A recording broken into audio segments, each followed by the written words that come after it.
எல்லா புகழும் இறைவனுக்கு. நம் அனைவர் மீதும் இறைவன் புறத்திலிருந்து அமைதியும் சமாதானமும் நிறைவாக உண்டாகட்டும். இன்றைய தியான வகுப்பு நான் துவங்கி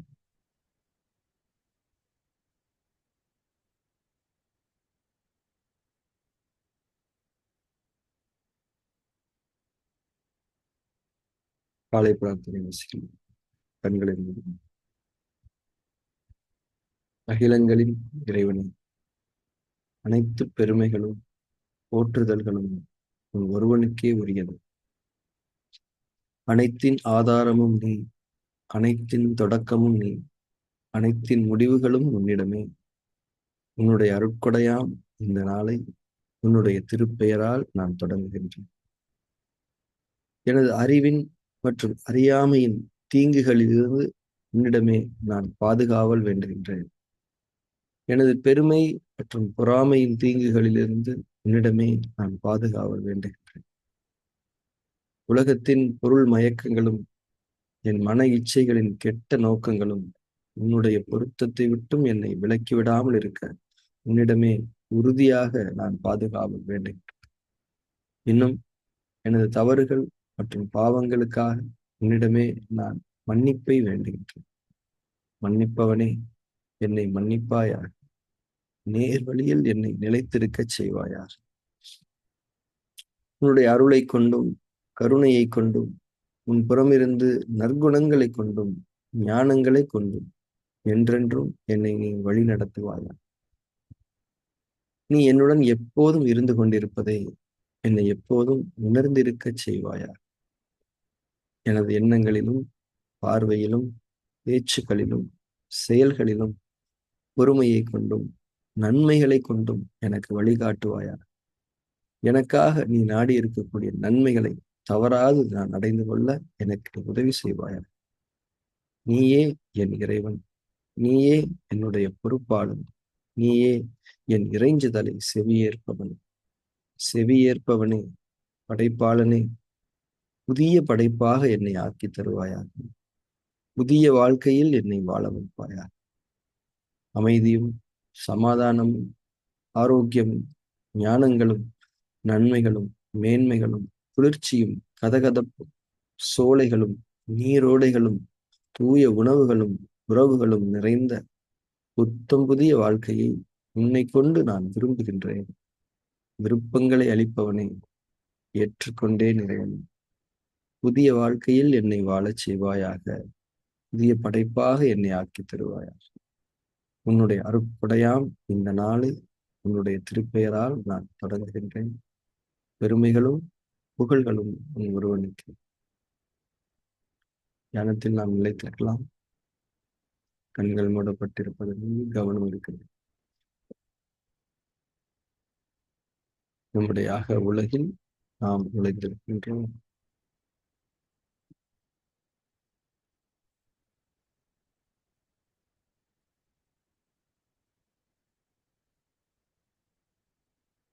உடல் அதிட்டானாவில் நிலை பெறட்டும்.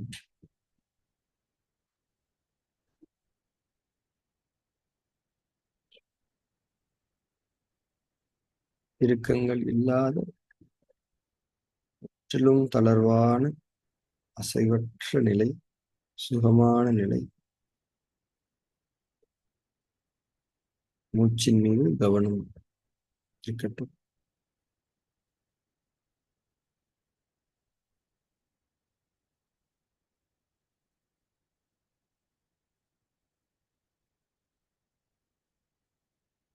தியானத்துக்கான செயல்முறைகளை நாம் செய்துவிட்டோம். அதன் மீதான உணர்வும் மேற்கொள்ளப்பட வேண்டும். தியானம் என்பது மனிதர்களுக்கே உரித்தான ஒரு அழகிய செயல். மனிதர்களை தவிர வேறு யாருக்கும் அது அவசியமும் இல்லை. தியானம் என்ற செயலின் உணர்வை நாம் மேற்கொள்ள நம்முடைய உள்ளத்தின் பக்கம். உள்ளம் என்பதே மனிதர்களுக்குத்தான், எந்த படைப்புக்கும் இல்லை.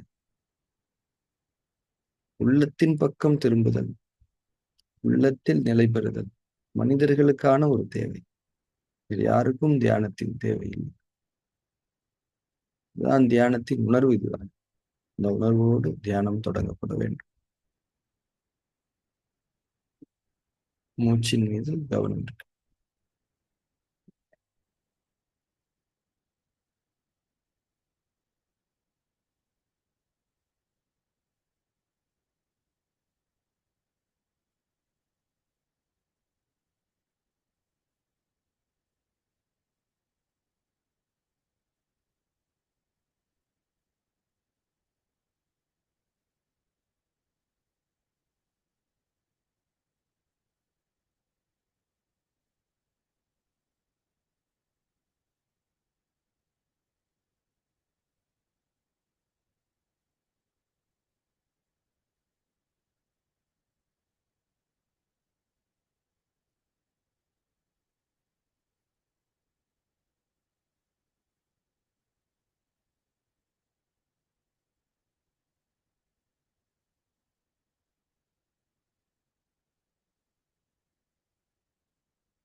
மூச்சின் மீது உணர்வுடன் கூடிய கவனம் இருக்கு. ஒவ்வொரு உள்மூச்சையும் உணர்வுடன் கூடியதா நாம் கவனிக்க வேண்டும்.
இப்போ நம்ம ஃபார்ம் 3 செய்ய தொடங்கலாம்.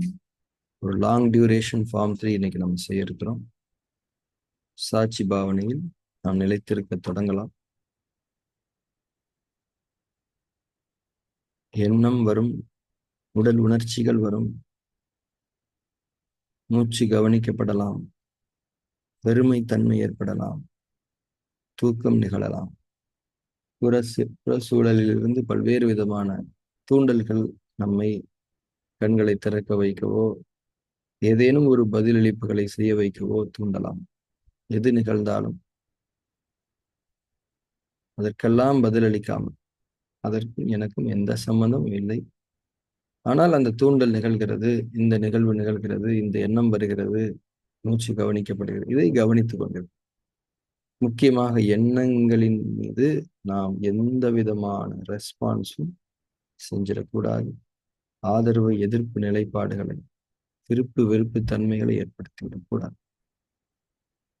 எந்த ரெஸ்பான்ஸையும் நம்ம சும்மா பார்த்துட்டு இருக்கக்கூடிய ஒரு நிலை ஃபார்ம் 3. இதுல ஒரே ஒரு விஷயம் மட்டும் நம்ம கொஞ்சம் கண்காணிக்கணும். நம்ம அதிட்டானா என்ற தன்மை, தளர்வுடன் கூடிய அசைவற்ற நிலை, இறுக்கங்கள் இல்லாத நிலை அதிட்டானா என்பதை நாம் அறிந்திருக்கின்றோம். ஃபார்ம் 3 பண்ணும்போது கெட்ட பதிவுகள் நம்மை பதிலளிக்க தூண்டக்கூடிய நிலையில் நம்முடைய உடல் இறுக்கம் அடைவதை உணர முடியும். இந்த இறுக்கம் அடையும் போது உறுதியாக நாம் தளர்வை உடலில் ஏற்படுத்தி விட வேண்டும். இந்த ஒரே ஒரு கண்ட்ரோல் மட்டும் நமக்கு அதிஷ்டானா மேல இருந்தா போதும். அதிஷ்டானாவை தவிர வேற எதை பத்தியுமே நம்ம பார்க்க தேவையில்லை. உறுதியா இப்போ நம்ம ஃபார்ம் 3 செய்ய இருக்கிறோம். ஒரு லாங் டியூரேஷன் ஃபார்ம் 3 புரிதலோடும் உணர்வோடும் தளர்வோடும் ஃபார்ம் 3 செய்யணும். ஒரு பார்வையாளராக வெறுமனே அவைகளை கவனித்து வர தியானம் தொடங்கலாம்.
அதிட்டானாவிலிருந்து தளர்ந்து கொள்ளுங்கள். தியானத்தில் தொடர்ந்திருங்கள்.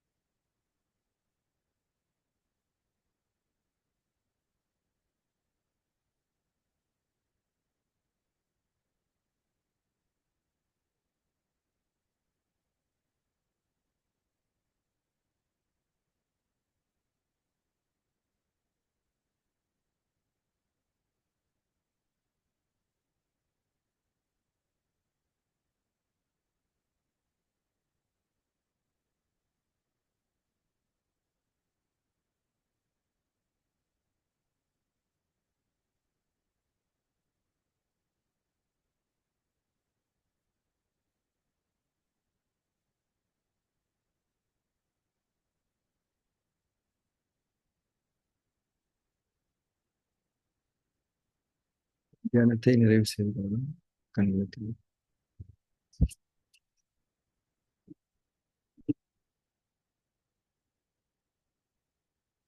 ஃபார்ம் 3 பொறுத்த வரைக்கும் அதை செஞ்சு முடிச்சிட்டோம் அப்படின்னா அதை பத்தி எதுவுமே பேசாம இருக்கிறது தான் ஃபார்ம் 3 ப்ராப்பரா கன்க்ளூட் பண்றதுக்கு சமம். ஒரு மீனிங்ஃபுல்லா நான் அப்படி பண்ணேன் இப்படி பண்ணேன் அப்படி ஆயிடுச்சு இப்படி ஆயிடுச்சு அவ்வளோ அதெல்லாம் பேசக்கூடாது. அவ்வளவு அடுத்து எப்போ பண்ண போறோம் மெடிடேஷன் அப்படின்ற ஒரு தாட்டு தான் இருக்குங்க தவிர நடந்து முடிஞ்ச ஃபார்ம் 3 பத்தி எந்த விதமான பேச்சும் தேவையில்லை. இந்த எண்ணங்கள் அப்படிங்கிறது பதிவுகளுடைய வெளிப்பாட்டு வடிவம் தான் என்பதை நாம் தேரியில படிச்சிருக்கோம். எண்ணங்கள் அப்படிங்கிறது என்ன? பதிவுகளுடைய வெளிப்பாடு. பதிவுகள் அப்படிங்கிறது என்னைக்குமே வெளிப்படத்தான் செய்யும். அதுவும் கெட்ட பதிவுகள் நிச்சயமாக வெளிப்படத்தான் செய்யும். கெட்ட பதிவுகளுக்குள்ள இடம் கிடையாது. அதனால அது இன்னும் ஸ்ட்ராங்கா உள்ள தங்குறதுக்கான ஒரு பலம் பெறுவதற்காக தன்னை ஒரு எண்ணமாக வெளிப்படுத்தி கொண்டு ஒரு செயலை உங்களை செய்ய வைத்து, பார்த்தீங்களா நான் எவ்வளவு பவர்ஃபுல், என்ன நீ எங்கேருந்து வெளியேற்ற முடியாது அப்படின்னு சொல்லிட்டு திருப்பி வரும். ஒண்ணு வெளியே போய் அதுவே இன்னும் பலம் பெற்று திருப்பி அதே தான் உள்ள வரும். மீண்டும் பலம் பெற்று வெளியேற்றம், பலம் பெறுதல், உள்ளே வருதல், இந்த மாதிரியான விஷயங்கள் நடந்துகிட்டே இருக்கும். இப்ப அந்த பலம் பெறுதல் அப்படிங்கிறது இருக்கு இல்லையா, ஒரு செயலா மாறுது இருக்கு இல்லையா, அதை தான் நம்ம கட் பண்றோம். இப்ப கட் பண்ணும்போது இயல்பாவே அந்த எண்ணம் வந்து ஃபர்தரா உள்ள தங்க முடியாது. மெமரியா தான் இருக்க முடியுமே தவிர ஒரு பதவியில இருக்கக்கூடிய ஒரு தன்மையில அந்த எண்ணம் இருக்க முடியாது. ஸோ ஃபார்ம் 3யோட இம்பார்ட்டன்ஸ் ஒவ்வொரு முறையுமே நம்ம புரிஞ்சுக்கணும். பல கோணங்கள்ல நான் சொல்லிக்கிட்டே இருக்கிறேன், நினைவூட்டல் இருந்துகிட்டே இருக்கேன். நம்ம இந்த தியானத்தினுடைய இந்த கலாச்சாரத்துல என்ன சொல்றாங்கன்னா, நம்ம மனசுக்குள்ள வரக்கூடிய புற உலகத்துல வரக்கூடிய பதிவுகள் நம்முடைய அந்த அசல் தன்மையை மாத்துது. நாமளாவே இருக்கிறது இல்லை, நம்ம பதிவுகள் தான் நாமன்ற மாதிரி ஆயிடுது. ஆக்சுவலி நம்ம பதிவுகள் அப்படிங்கிறது நாம கிடையாது. இந்த மாதிரி கிளென்சிங் பண்ணும்போது நாமளா இருக்க முடியும். பதிவுகள் தனி, நான் தனி. இந்த பதிவுகள்ல இப்போ நம்ம ட்ரெஸ் வச்சிருக்கோம், நிறைய ட்ரெஸ் வச்சிருக்கோம். இந்த ட்ரெஸ் தான் நீங்களான்னா நீங்க இல்லையே. அந்த ட்ரெஸ் நீங்க போட்டுப்பீங்க, அவ்வளவுதான். வெளில போனா போட்டுப்பீங்க, இந்த ட்ரெஸ் பிடிக்குதோ போட்டுப்பீங்க. நல்ல ட்ரெஸ் போட்டுப்பீங்க. கிழிஞ்ச ட்ரெஸ்ஸையோ அழுக்கு ட்ரெஸ்ஸையோ போட மாட்டோம். அயன் பண்ணாத ட்ரெஸ்ஸையோ போட மாட்டோம். இந்த மாதிரிதான் பதிவுகள் வெல்கம். அதில் நல்ல பதிவுகளை நம்ம பயன்படுத்தி வெளிப்படுத்தி இந்த உலகத்துல செயல்கள் செஞ்சுக்கிறோம். கெட்ட பதிவுகள் வெளியேற்றப்பட்டுக்கிட்டே இருக்கு. இப்ப பீரோவை திறக்கிறோம், கப்போர்டை திறக்கிறோம், நல்ல ட்ரெஸ்ஸாவே தான் இருக்குன்னா கண்ணை மூடிட்டு எதையும் எடுத்துட்டு போட்டு போயிட்டே இருக்கலாமா? இல்லை. ஆனா அழுக்கு ட்ரெஸ்ஸும் நல்ல ட்ரெஸ்ஸும் கலந்து இருக்குது, எது அழுக்கு எது நல்லதுன்னு தெரியல, எடுத்து எடுத்து பார்த்து தான் நம்ம பண்ணணும். இந்த மாதிரிதான் இந்த பதிவுகள் நீக்கம், பதிவுகள் சுத்தப்படுத்தப்படுதல் என்பது இந்த மாதிரிதான். நாமளா இருக்க முடியும். அது நாம இந்த உலகத்துல செயல்படக்கூடிய தன்மைங்கிறது வந்து செயல்படுவதற்கான ஒரு தன்மை தான். நாம தான் இந்த பதிவு ஒரு எண்ணங்களா வெளிப்படுறதும் நாம இல்லை. நாம அதை செயல்படுத்துறோம். அந்த கருவியை பயன்படுத்தி இந்த உலகத்துல நம்ம ஒரு செயல் செஞ்சுக்கிறோம், வாழ்ந்துக்கிறோம். ஒரு அனுபவத்தை இந்த ஆன்மா எடுத்துக்கிறது. இந்த ஆன்மா தான் நாம. இந்த பதிவுகளும், இந்த பதிவுகளை தாங்கி இருக்கக்கூடிய மனமும், இந்த பதிவுகளை வெளிப்படுத்த உதவி செய்யக்கூடிய நம்முடைய பேச்சும் பார்வையும் எக்ஸ்பிரஷன்ஸும் பல்வேறு விதமான செயல்பாடுகளும் நாம இருக்கு. ஸோ இந்த இடத்துல இந்த பதிவுகள் சுத்தமாக அந்த பதிவு உண்மையை சொல்லிடும். நல்ல பதிவு உண்மையை சொல்லிடும். நீங்க இல்லைங்க. நான் உங்களுடைய ஒரு கருவி. நீங்க தான். இது நல்ல பதிவினுடைய செயல்பாடு. கெட்ட பதிவு என்ன பண்ணும்? நீங்க தாங்க இது. நீங்க தான் இது. நீங்கள் நான் வேற கிடையாது அப்படின்னு சொல்லு. இதுதான் நல்ல பதிவு கெட்ட பதிவுக்குள்ள வித்தியாசம். கெட்ட பதிவு அந்த பதிவாவே நம்மளை மாத்திரும். நல்ல பதிவு நான் வெறும் பதிவு தான், நீங்க வேற நான் வேறன்றது சொல்லு.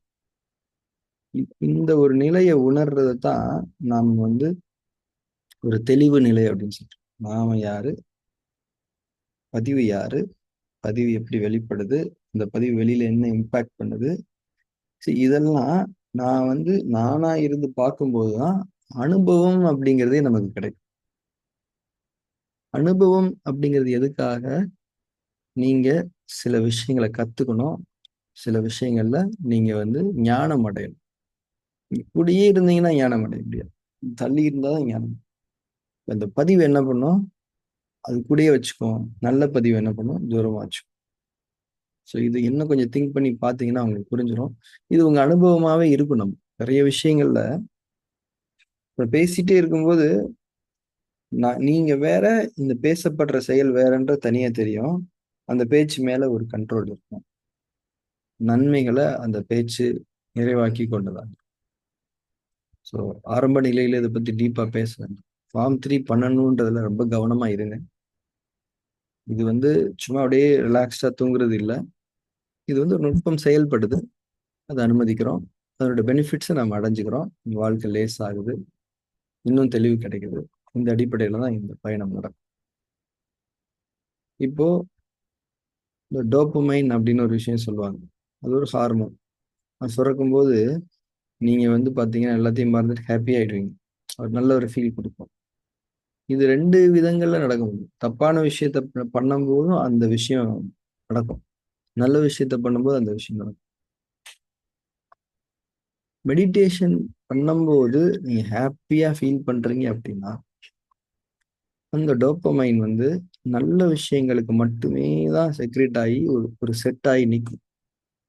கெட்ட விஷயங்களை நீங்க பண்ணும்போது ஒரு பெரிய டிஸ்டர்பிங் ஃபேக்டரா அவங்களுக்கு மாறிடும். அதை அதை பண்றதுக்கே ஒரு பயம் ஏற்படுற அளவுக்கு அந்த ஒரு விளக்கம் நடக்கும். அதாவது சின்ன ஒரு அது எஃபெக்டை தாண்டி ஒரு சின்ன ஒரு டிஸ்டர்பன்ஸ், சின்ன ஒரு நெறி தவறிய ஒரு தன்மையை கூட செய்யணும்னு நமக்கு தோணாது.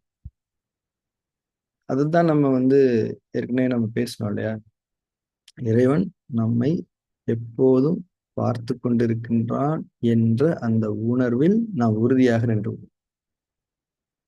அந்த ஒரு நிலை வந்துடும்போது நம்ம செய்யக்கூடிய எல்லா செயல்களுமே நன்மையா இருக்கும். அந்த நன்மையில எது நமக்கு ஹாப்பினஸ் தருதுன்றது நம்ம ஐடென்டிஃபை பண்ணிக்கணும். சில பேர் சில விஷயங்கள், சில நன்மைகளை ஈடுபடும் போது பயங்கர ஹாப்பியா இருப்பாங்க. அதெல்லாம் நீங்க ஐடென்டிஃபை பண்ணி பண்ணி பண்ணி பண்ணி அதையே அடுத்தடுத்து செய்யக்கூடிய ஒரு சூழ்நிலைகள் வந்துடும். ஸோ இது எல்லாமே நான் சொல்றேன் இல்லையா? இது எல்லாமே எந்த அடிப்படையில் நான் சொல்றேன்னா, நம்ம பதிவுகள் எல்லாமே சுத்தமான நிலையில நமக்கு ஒரு லைஃப் நடக்கும். அந்த லைஃபுடைய சில விஷயங்களை நான் சொல்றேன். இது எந்த அளவுக்கு உங்களுக்கு கனெக்ட் ஆகுதுன்னு தெரியல. பட் நீங்க செய்ய வேண்டியது கிளென்சிங் மட்டும்தான்ன்றது மட்டும் இந்த செஷன்ல நம்ம புரிஞ்சுக்கலாம். ரைட். அண்ட் கம்மிங் சண்டே ஒரு இலவச இறைவழி தியான வகுப்பு ஆன்லைன்ல நடத்துறோம். முடிஞ்ச வரைக்கும் உங்களுடைய நண்பர்கள், உறவினர்கள், குடும்பத்தினர்கள் எல்லாருமே அந்த வகுப்புல கலந்துக்க சொல்லுங்க. அது ஒரு இன்ட்ரோடக்ஷன் செஷன். இன்ட்ரோடக்ஷன் செஷன்னா தியானம்னா என்ன, அது எப்படி, அதை செய்ய வேண்டிய தேவை என்ன இருக்குது, உடல் அடிப்படையிலையும் மன ஆரோக்கியத்தை அடிப்படையிலையும் அது எவ்வளவு முக்கியமான ஒரு விஷயம் மெடிடேஷன் அப்படிங்கிறத நான் சொல்லிக் கொடுக்கக்கூடிய ஒரு செஷன் சண்டே ஈவினிங் இந்தியா டைம்ல 5:30க்கு நடக்கும். It's a free session for public. So எல்லாருக்குமே இந்த இன்ஃபர்மேஷன் ஷேர் பண்ணுங்க. பிடிக்குதோ பிடிக்கலையோ என்னதான் சொல்லப்படுதுங்கிறத கேளுங்க அப்படின்னு நீங்க அவங்களுக்கு சொல்லுங்க. சப்போஸ் அவங்களால அந்த டைம் கலந்துக்க முடியலன்னா ரெக்கார்டிங்ஸ் அவங்க கொடுத்து பார்க்க சொல்லுங்க. ஆடியோ ரெக்கார்டிங், வீடியோ ரெக்கார்டிங்லாம் இருக்கு, அதெல்லாம் பார்க்க சொல்லுங்க. ஸோ இதுவுமே ஒரு நன்மையான செயல். இந்த செயலை நம்ம செய்யலாம். Thank you very much. நம்ம அடுத்த வகுப்பில் சந்திக்கலாம். தேங்க்யூ.